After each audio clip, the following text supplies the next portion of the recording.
할렐루야. 하나님의 전을 찾은 여러분들에게 하나님의 은혜와 평강이 함께 하시기를 주님의 이름으로 축복합니다. 오늘은 성도의 언어 생활이라고 하는 제목으로 하나님 말씀을 전하겠습니다. 여러분, 성도의 믿음은 사랑 실천을 통해서도 입증되어야 하지만 언어 생활을 통해서도 그 믿음이 입증되어야 하는 줄로 믿습니다. 성경에서 말은 굉장히 중요합니다. 그 하는 말에 따라서 생사가 달라지기도 하고 그 말에 따라서 축복과 저주가 바뀌기도 하는 것이죠. 여러분, 우리의 말이, 우리의 이 입술의 혀가 지극히 몸에 비하면 작은 것이지만 엄청난 효과와 파장력을 알고 혀를 잘 사용하게 되시는 저와 여러분이 되시길 주님의 이름으로 축복합니다.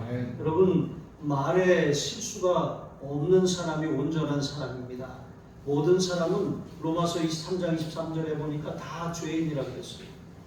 구원받은 후에도 여전히 우리는 아담의 부패한 본성의 찌꺼기가 남아있어서 마치 샘물을 가볍게 위에서 뜨면 맑은 물을 얻을 수 있지만 이걸 막 휘저으면 올라오는 것처럼 상황이나 환경에 따라서 우리의 그런 이 부패한 본성의 찌꺼기가 올라올 때가 있는 것이죠. 그 감정을 참지 못해서 욱 하고 쏟아낸 그 말들이 상처를 주고 아픔을 일으키고 또 문제를 발생시키는 것이죠. 여러분, 세상에서 자신의 혀를 완전히 통제할 수 있는 사람은 없어요. 완전히 자신의 혀를 통제한다라고 하는 것은 불가능한 일인 것입니다. 그런데도 야고보는 우리에게 온전한 사람이 되라고 말씀하고 있는 것이죠. 그러니까 말에 있어서 실수가 없는 사람은 온전한 사람인데 그런 사람이 되라고 우리에게 요구하고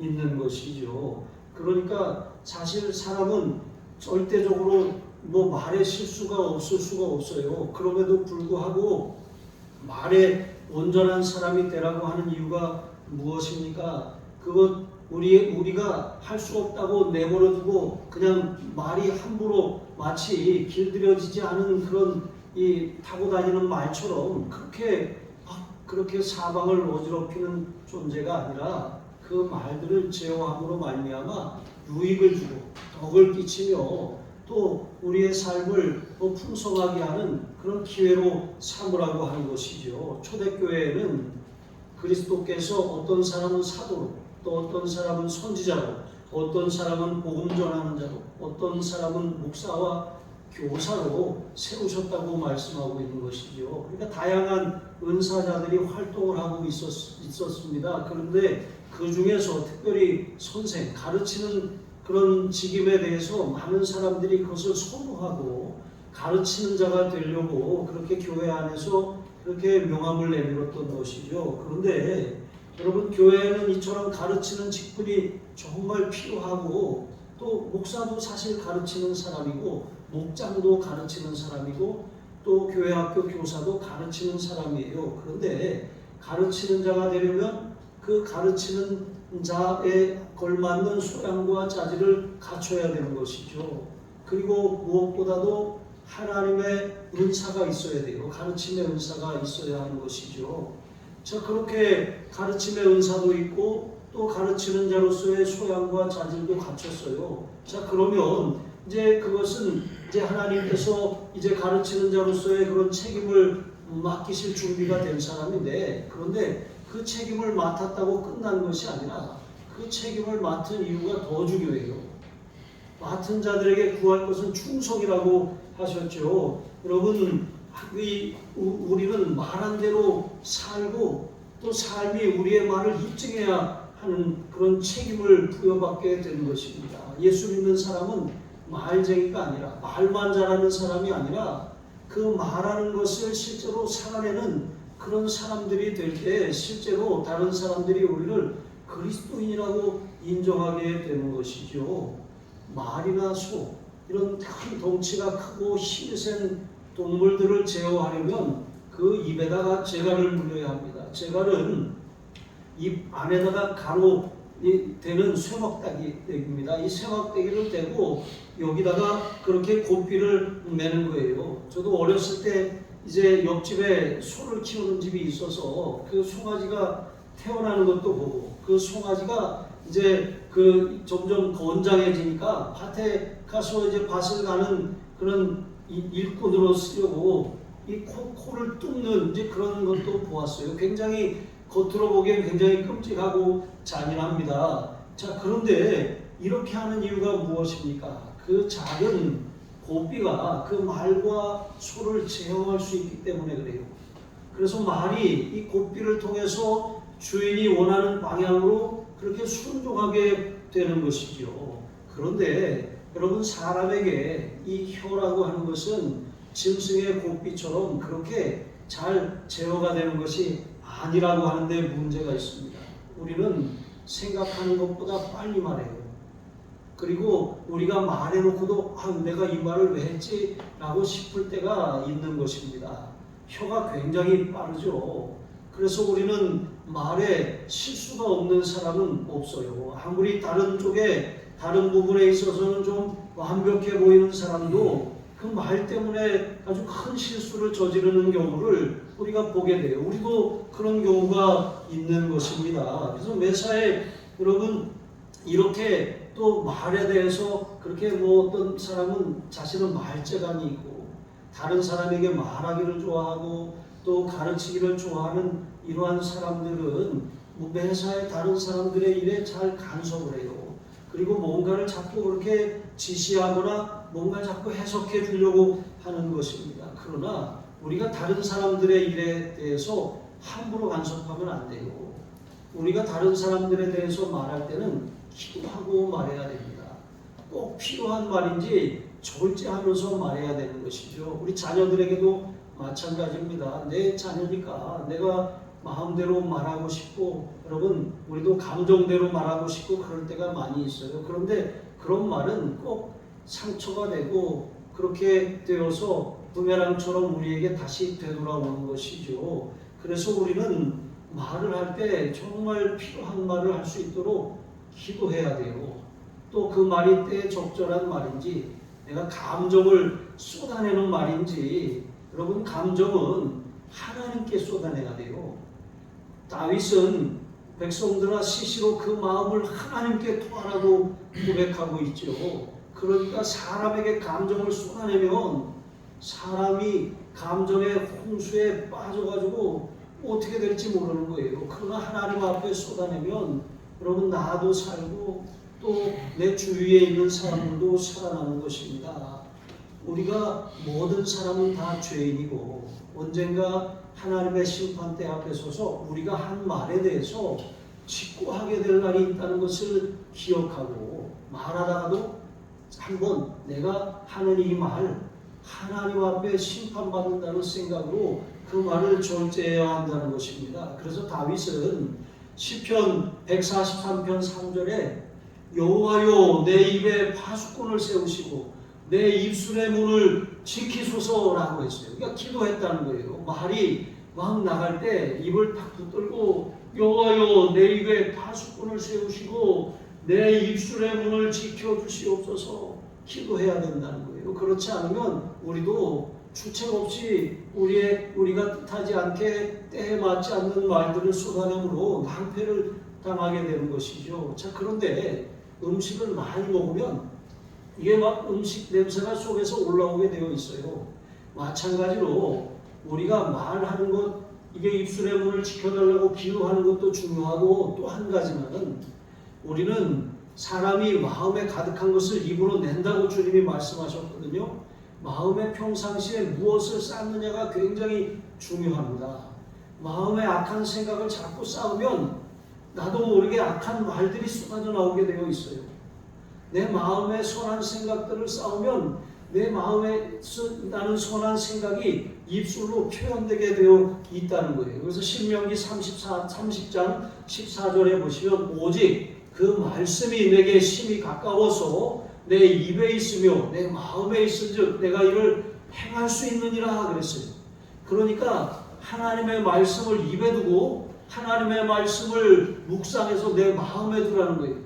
그렇게 말씀을 읽고 보고 우리의 마음에 암송하고 묵상하면 그 말씀이 우리 마음에 차곡차곡 쌓인다는 거예요. 이게 하나님의 생각이 채워지는 것입니다. 그러면 우리의 언어가 은혜로워지고 부드러워집니다. 긍정적이 되고 적극적이 됩니다. 믿음의 말이 나오기 시작하는 것이죠. 이렇게 우리는 우리의 입술 또 우리의 마음 이것을 하나님의 말씀으로 재갈을 물리고 하나님의 말씀으로 채워서 다스려야 한다는 것입니다. 그렇게 하지 않고 그냥 내버려두면 길들여지지 않은 말처럼 아무짝에도 쓸모가 없게 되는 것이죠. 그래서 시편 19편 14절 말씀에 보시면 여호와여 내 입의 말과 내 마음의 묵상이 주님 앞에 연락되기를 원하나이다. 그러니까 연락이라고 하는 이 단어는 원래 하나님께서 가인과 아벨의 제사에 대해서 말씀하시는 단어예요. 그러니까 가인과 그 제사를 하나님이 연락하지 않으셨어요. 반면에 아벨과 그 제사를 연락하셨다는 거거든요. 기쁘게 받으셨다는 거예요. 흠양하셨다라고 하는 것입니다. 마찬가지로 우리의 말과 우리의 마음의 생각이 하나님 앞에 연락이 되면 여러분 하나님께서 우리의 작은 신음에도 응답하시는 기적이 일어납니다.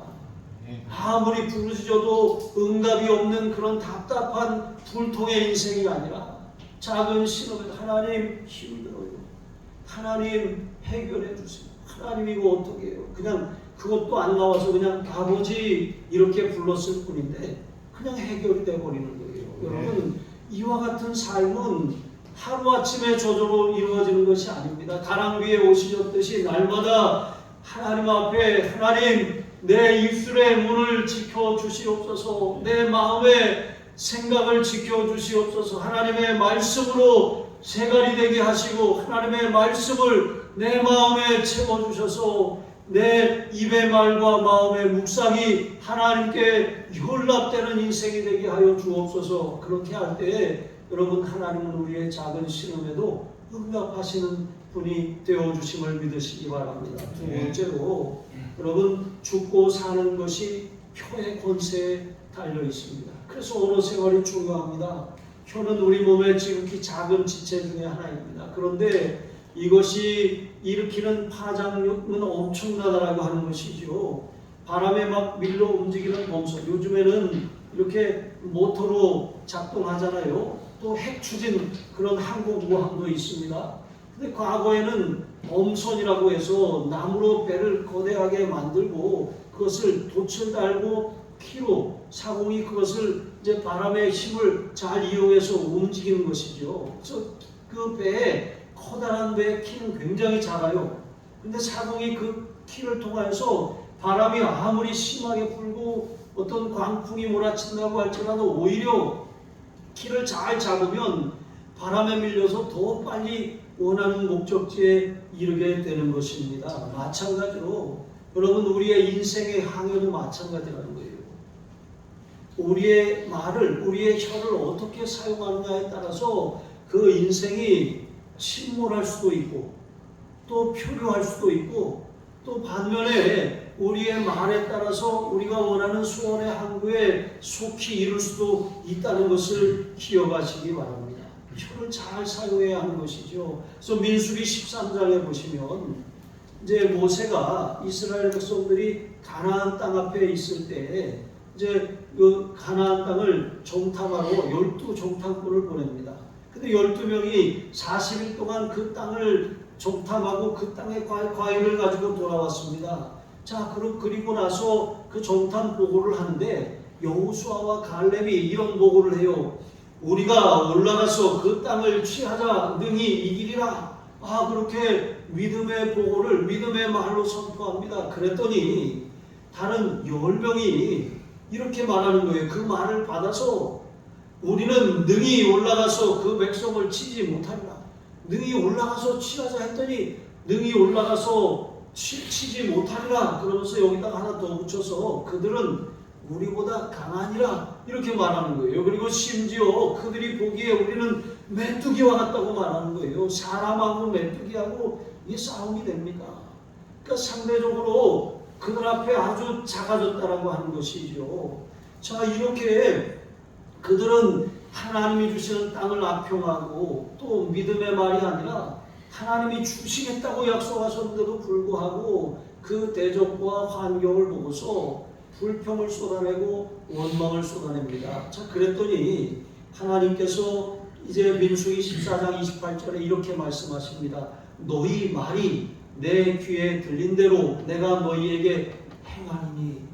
그러니까 이 10명의 정탐 공문을 비롯한 또 그 백성들이 그들의 말을 듣고 밤새 통곡하고 울부짖었는데 그 출애굽 1세대가 전부 여호수아와 갈렙을 제외하고는 가나안 땅에 들어가지 못했어요. 11길이면 빠르게 갈 수 있는 길이고 또 1년이면 충분히 이동할 수 있는 그런 길인데 38년이나 광야를 같은 자리를 맴돈 것입니다. 다 죽을 때까지. 그렇게 그들의 말대로 그들은 광야에서 망하고 말았습니다. 여러분, 우리도 마찬가지입니다. 우리 인생의 항해에 여러분, 내 키가 중요한 것처럼 말이 중요합니다. 우리의 말로 광야를 맴돌듯이 계속해서 제자리를 맴도는 인생이 될 수도 있고 우리의 말로 인하여서 가나안 땅으로 직행할 수도 있는 것을 여러분 기억하시기 바랍니다. 사무엘상 25장에 보면 다윗의 두 번째 아내였던 아비가일의 이야기가 나옵니다. 아비가일은 본래 나발이라고 하는 사람의 아내였어요. 그런데 그 나발은 굉장히 어리석고 탐욕스럽고 그 악한 말을 막 함부로 쏟아내는 그런 죄인이었습니다. 그런데 나발의 양들을 다윗의 신하들이 광야에서 보호해주고 은혜를 베풀었거든요. 그런데 이 다윗의 용사들이 이제 먹을 것이 필요해서 양식을 나발에게 구하는 전령들을 보냅니다. 그런데 나발이 다윗에 대해서 어떻게 말합니까? 이 어디서 온지도 알지 못하는 근본 없는 것들이 와가지고 나한테 먹을 것을 요구하냐고 하면서 아주 악한 말을 그렇게 쏟아내요. 그래가지고 다윗이 굉장히 분노합니다. 그래서 군사를 이끌고 그 나발과 그에게 속한 남자들을 죽이려고 달려갑니다. 그런데 그 아내 아비가일이 그 소식을 들었어요. 그러니까 급히 음식을 준비하고 나귀의 것을 싣고 달려가서 다윗이 오는 길에 기다리다가 다윗을 만나서 그 앞에 바싹 엎드립니다. 그리고 이렇게 말하는 거예요. 내 주여, 원하건대 이 죄악을 나 곧 내게로 돌리시고 여종에게 주의 귀에 말하게 하시고 이 여종의 말을 들으소서. 오나옵나니 내 주는 이 불량한 사람 나발을 개의치 마옵소서 하면서 지혜로운 말로 다윗의 감정을 이렇게 가라앉혔어요. 그렇게 다윗의 감정을 가라앉히고 나니까 다윗이 누그러졌습니다. 여러분, 결국 어떻게 되었습니까? 나발은 다윗이 손을 들지 않았는데 그 소식을 듣고 그가 병이 들어서 그냥 시름시름 앓다가 죽었어요. 결국 아비가일은 다윗의 아내가 되었고 그의 집안은 멸문제화를 면하게 되었던 것이죠. 여러분, 누군가 막 성질을 내고 그것을 참지 못해서 막 쏟아낼 때 같이 맞받아치고 그러면 다 타버리고 없어지는 거예요. 누구 한 사람은 참아야 되지 않겠습니까? 누구 한 사람은 지혜로운 말로 그의 감정을 누그러뜨려야 되지 않겠습니까? 여러분, 우리의 말이 바로 그와 같아야 되는 거예요. 하나님께서 이렇게 우리에게 혀를 주셨는데 이 혀는 너무나도 작은 지체이지만 이것이 우리의 삶을 다 태워버릴 수도 있고 또 우리의 삶을 풍성하게 할 수도 있어요. 나발처럼 제어가 되지 않는 혀는 8절 말씀과 같이 쉬지 아니하는 악이요 죽이는 독이 가득한 것이라 그랬어요. 쉬지 아니하는 악을 쏟아내고 죽이는 독을 뿜어내면 주변이 완전히 어떻게 되겠습니까? 다 초토화되는 거예요. 다 나도 죽고 다 죽고 마는 거예요. 여러분, 최근에 산불 예방 표 당선작을 찾아보니까 이런 말이 있더라고요. 여러분, 이 중고등학교 시절에 산불 조심 포스터 표 많이 해보셨잖아요. 여기 이제 재밌는 표가 있어서 읽어드립니다. 산불 나면 잿더미, 불 낸 사람 빚더미. 그러니까 그냥 밭 조금 태우려고 하다가 온 산을 다 태워가지고 가산을 다 날린다는 것이죠. 이처럼 불조심해야 됩니다. 그런데 불조심보다 더 중요한 게 말조심이에요. 왜 그런지 아십니까? 오늘 말씀해 보니까 불조심은 산 한두 개를 태울 수 있어요. 태우는 걸 막을 수 있어요. 하지만 말을 조심하지 않으면 어떤 일이 벌어집니까? 온몸을 더럽히고 삶의 수레바퀴를 온통 다 태워버린다는 거예요. 왜 그렇습니까? 6절에 보니까 인생을 사르는 이 불이 치욕불에서 난다고 말씀하셨어요. 치욕불. 그러니까 청량불은 산을 태우지만 사람이 혀를 잘못 사용해서 함부로 쏟아내는 그런 저주의 말, 폭력적인 말은 인생 전체를 불살라버려요. 심지어는 그 말 때문에 낙심해서 그렇게 생을 포기하거나 그렇게 영원한 멸망에 떨어지는 경우도 있는 것입니다.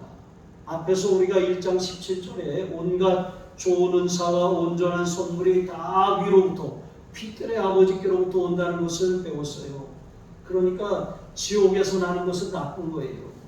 천국에서 나는 것은 좋은 것입니다. 위에서 내려오는 거, 이게 하나님이 주시는 거, 여러분 그것이 귀한 것이고 복된 것이죠. 이렇게 우리가 우리의 물꼬를 어디다 대느냐가 참 중요해요. 만약에 논에다가 물꼬를 대는데 옆에 이 저수지가 두 개 있는데 하나는 막 그렇게 심하게 오염된 저수지 물을 끌어다 대면 어떻게 되겠습니까? 그 벼가 다 오염되는 거예요. 그런데 샘물, 산에서 내려오는 그런 샘물에다가 연결하면 그 벼들이 어떻게 됐습니까? 잘 살게 되는 거예요. 마찬가지로 우리는 천국에다 물꼬를 내고 천국의 언어를 사용하며 살면 그 물로 말미암아 우리의 삶이 풍성하게 회복되고 살아납니다. 그런데 만약에 지옥에다가 그렇게 물꼬를 내고 살아가면 지옥의 언어를 쓰고 지옥의 얼굴을 하고 지옥 같은 삶을 살면 여러분 그 인생이 온통 지옥이 되는 것입니다. 그래서 이사야는 하나님 앞에 소명을 받을 때 이사야 6장이 바로 그런 장면인데 이사야 하나님의 천사가 그 제단에서 숯불을 가져다가 그 숯불을 이사야의 입에 대었어요. 그러니까 정결케 된 것이죠. 자 그렇게 함으로 말미암아 이사야는 하나님이 주신 선지자로서의 소명을 감당할 수 있었거든요. 마찬가지로 우리가 우리의 말이 치욕불이 되지 않도록 여러분 우리의 입술을 정결하게 해달라고 주님 성령의 불로 찢어주시옵소서. 이렇게 우리의 입술의 문을 지켜주시고 파수꾼을 세워달라고 기도할 뿐만 아니라 성령의 불로 이렇게 찢어달라고 기도하시기 바랍니다. 오순절 마가다락방에 모였던 110명의 문도와 같이 그들이 하나님 앞에 간절히 성령 받기를 사모하며 기도했어요. 그랬더니 불처럼 바람처럼 성령이 임하였습니다. 불의 혀같이 갈라지는 역사가 있더니 그들의 언어가 한 번도 사용하지 않았던 외국어 방언으로 그렇게 바뀌어지기 시작한 것이죠. 그래서 그들은 이방 사람들에게 복음을 전할 수 있는 하나님의 능력을 힘입게 되는 것이죠. 마찬가지로 우리도 성령의 불이 임해야 돼요. 성령의 불을 받아야 우리의 입술이 지옥불이 아니라 살리는 불, 엘리야 제단에 임하였던 능력의 불이 되어서 주님께서 맡기신 일들을 감당하게 되는 줄로 믿습니다. 세 번째로 칭찬과 축복의 언어를 사용해야 돼요. 한 입으로 주 아버지를 찬송하고 동시에 또 하나님이 형상대로 지으신 믿음의 형제와 자매를 우리가 저주한다면 이게 합당하지 않다는 거예요. 이게 모순이라고 하는 것이죠. 샘물이 한 구멍에서 단물과 쓴물을 낼 수 없는 것처럼 여러분 우리가 쓴물을 내든지 단물을 내든지 해야 된다는 거예요. 저도 운전을 하다 보면 갑자기 누가 확 끼어들거나 뭐 이렇게 하면 운전을 어디서 배웠냐고 저렇게 막 그렇게 저도 모르게 말이 막 나와요. 그런데 제가 막 찬양을 듣고 있다가 저도 모르게 그런 말이 나오면 옆에 있는 사람이 아이고 아주 찬양하고 잘 어울리네 하고 추임새를 한번 넣어줘요. 그럼 이제 좀 부끄러워지는 것이죠. 근데 이렇게 입술이라고 하는 게 자기도 모르게 그냥 튀어나와 버린다는 것이죠. 그러니까 개구리 올챙이적 생각 못하는 거예요. 막 등에 막 식은땀을 흘리고 그렇게 이 가슴을 핸들에다 붙이고 막 사이드 밀러도 안 보이고 앞만 보고 그렇게 계속 달던 때를 잊어버린 거예요. 저도 처음에 운전 배웠을 때 저기 그 강변북로 타고 가다가 이렇게 다리를 건너가야 되는데 어디로 나가야 되는지 모르고 이렇게 끼어들지를 못해서 난지도까지 간 적이 있어요. 그러니까 그런 때를 생각하면 이게 참 운전할 때 우리가 더 우리의 입술의 문을 더 힘써 지켜야 한다는 것이죠.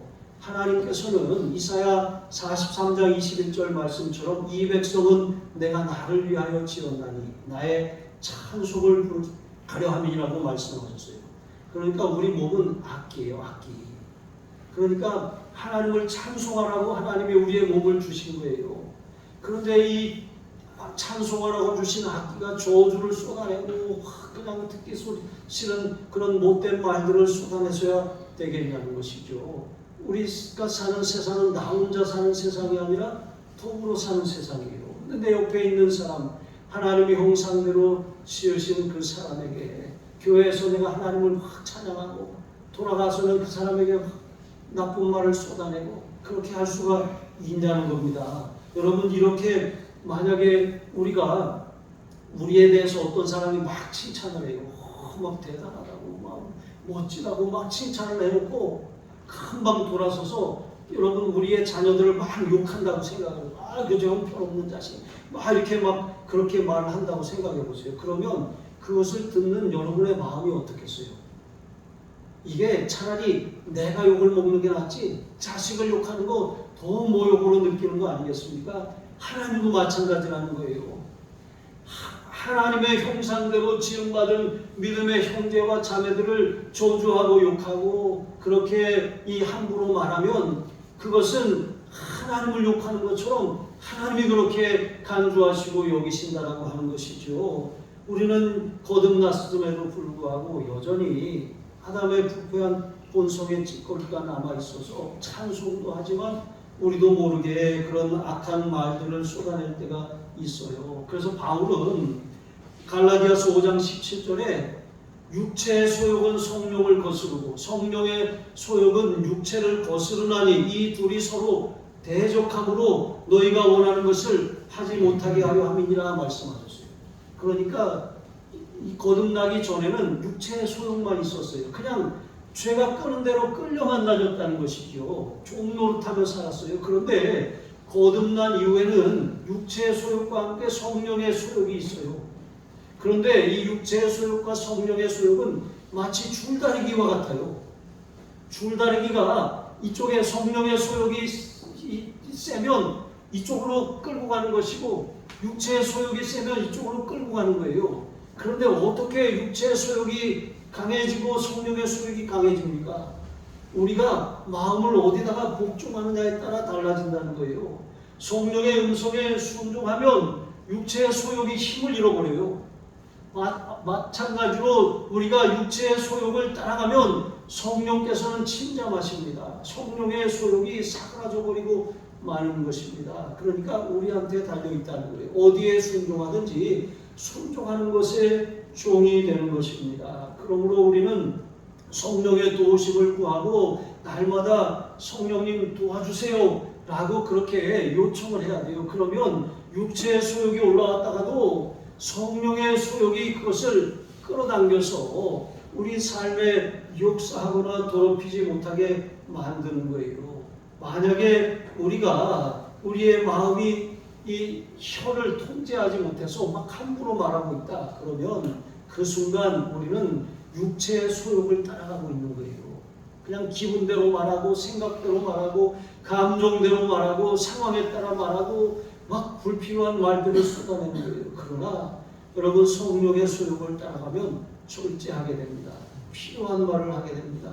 때에 맞는 말을 하게 돼요. 아름다운 말을 합니다. 지옥의 언어가 아니라 천국의 언어를 말하게 된다는 거예요. 무화과 나무에서 감람 열매를 맺을 수 없고 또 포도나무에서 무화과 열매를 맺을 수 없다 그랬어요. 그래서 마태복음 12장 35절에 예수님께서도 선한 사람은 그 마음에 쌓은 선에서 선한 선을 내고 또 악한 사람은 그 쌓은 악에서 악한 것을 낸다 그랬어요. 그러니까 여러분, 우리가 우리의 삶에 무엇을 채우고 무엇을 복종하고 살아가느냐에 따라서 우리의 삶의 언어가 달라지고, 언어가 달라지면 그 언어의 결과에 따라 그 열매를 거두게 된다는 거예요.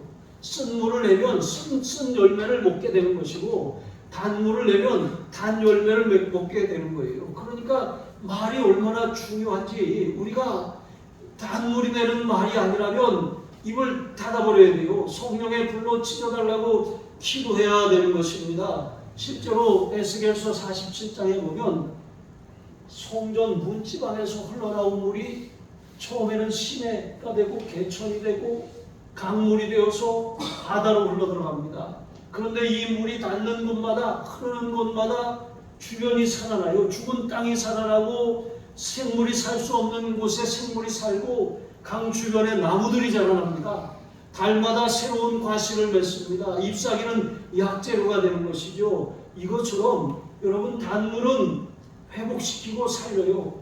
그런데 쓴 물은 자꾸 죽이고 파괴하고 무너뜨리는 것입니다. 우리의 언어 생활이 어떻습니까? 여러분의 입에서 단물이 나오고 있습니까? 쓴 물이 나오고 있습니까? 아니면 단내가 나세요? 여러분, 이 이스라엘 백성들이 홍해를 건너서 무리바에 이르렀을 때 물이 써서 마시지 못했어요. 그러니까 그 쓴 물 때문에 마시지 못하니까 불평을 합니다. 그래서 하나님 앞에 모세가 기도하니까 한 나무를 지시하셨어요. 그 모세가 나무를 그 물에다 던졌더니 그 물이, 쓴 물이 단물로 바뀌었어요.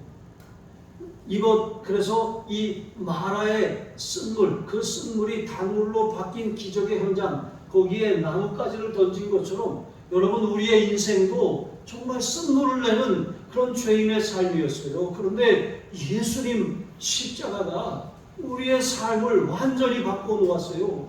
단물을 낼 수 있는 인생이 되게 하신 것이죠. 우리가 성령께 순종하면 우리의 삶에 단물이 나기 시작합니다. 단물이 나면 그 단물로 말미암아 내 가정이 살고 내 일터가 살고 내 지경이 살아나는 거예요. 근데 반대로 우리가 거듭났음에도 불구하고 여전히 십자가를 의지하고 십자가를 바라보아야 함에도 불구하고 나 자신을 의지하고 감정을 따라 살고 생각 없이 말하고 기분 대로 말하고 그렇게 쏟아내기 시작한다면 여러분, 내 자녀들이 초토화되고 내 가정이 초토화되는 거예요. 내 삶이 초토화되는 것입니다. 여러분, 우리는 살리는 말을 하고 있습니까? 단물을 내고 있습니까? 아니면 죽이는 말, 써서 마실 수 없는 쓴 물을 내고 있습니까? 나오미는 희락, 기쁨이라고 하는 뜻이거든요. 그런데 그 남편과 함께 그 베들레헴에 살다가 베들레헴에 가뭄이 일어났는데, 사실 사사 시대의 가뭄은 하나님의 징계였거든요. 하나님께로 돌아오라고 하는 사인이에요. 그럼 하나님께로 돌아와야 되는데 하나님께로 돌아오기는커녕 모압 땅으로 이주해 갔어요. 그리고 그곳에 사는 10년 동안 남편을 잃고 두 아들을 잃었어요. 그리고 두 모압 외국인 며느리 둘만 남은 거예요. 그 나오미가 두 며느리와 함께 돌아오다가 오르바는 다시 돌아가고 롯만 데리고 그렇게 베들레헴으로 돌아옵니다. 그때 사람들이 그를 알아보고 이거 나오미가 아니냐 그럽니다. 나오미, 희락, 기쁨이라고 하는 뜻이에요. 그랬더니 기쁨이 아니냐 그랬더니 나오미가 이렇게 말해요. 나를 나오미라고 부르지 말아라. 마라라고 불러라. 마라. 내가 풍족하게 나갔더니 하나님이 나로 피어 돌아오게 하셨다. 이렇게 말하는 거예요. 마라가 쓴물이라는 거예요. 쓴맛 보고 왔다는 것이죠. 우리의 인생 쓴물 나는 인생이었어요. 예수 믿고 난 다음에도 또 쓴맛을 경험한 때가 있었을 거예요. 그런데 그때는 하나같이 우리가 하나님을 멀리 떠나서 그렇게 살아갈 때 경험했던 맛이었습니다. 여러분, 우리가 항상 하나님 앞에 하나님 안에 거하고 성령 충만하며 성전 보좌로부터 나오는 그 은혜의 생수를 날마다 받아 마신다면 여러분, 그 물이 우리의 삶을 단물이 나는 인생이 되게 하는 거예요. 열매 맺는 인생이 되게 하시는 줄로 믿습니다. 그러므로 우리가 정말 날마다 이 육체의 소욕이 아니라 성령을 따라 살아가시기 바랍니다. 감정이나 기분대로 살지 말고 말씀대로 살아가시기를 바랍니다. 불같은 성령을 따라 살지 말고 말씀이 제갈이 되고 말씀이 여러분의 삶에 그런 이 지켜주는 반석이 되어서 그렇게 하나님이 주시는 그런 단물을 마시며 살아가시고 여러분으로 말미암아 정말 상처받은 사람들이 위로를 받고 또 낙심한 자들이 격려를 받고 절망 가운데 있는 사람들이 소망을 얻는 그런 축복의 도구로 쓰임 받으시기를 주님의 이름으로 축복합니다. 기도하시겠습니다. 하나님 아버지, 우리의 입술에 파수꾼을 세우시고 입술의 문을 굳게 지켜주시옵소서. 날마다 하나님 말씀을 묵상하여 마음에 깊이 새기게 하여 주옵소서. 그리하여 우리 입술의 말과 마음의 묵상이 하나님이 받으실 만한 것이 되게 하여 주옵소서. 주님, 성령의 불로 우리의 입술을 찢어 주시옵소서. 하나님이 쓰시기에 합당한 말을 내는 무엇보다도 믿음의 말, 아버지 사랑의 말, 축복의 말, 또 복음을 전하는 말을 내는 우리의 선한 입술이 되게 하여 주옵소서. 단물이 남으로 말미암아 하나님 우리의 삶에 풍성한 열매 맺는 인생이 되게 하여 주시옵소서. 감사하며 축복하며 예수님의 이름으로 기도합니다. 아멘.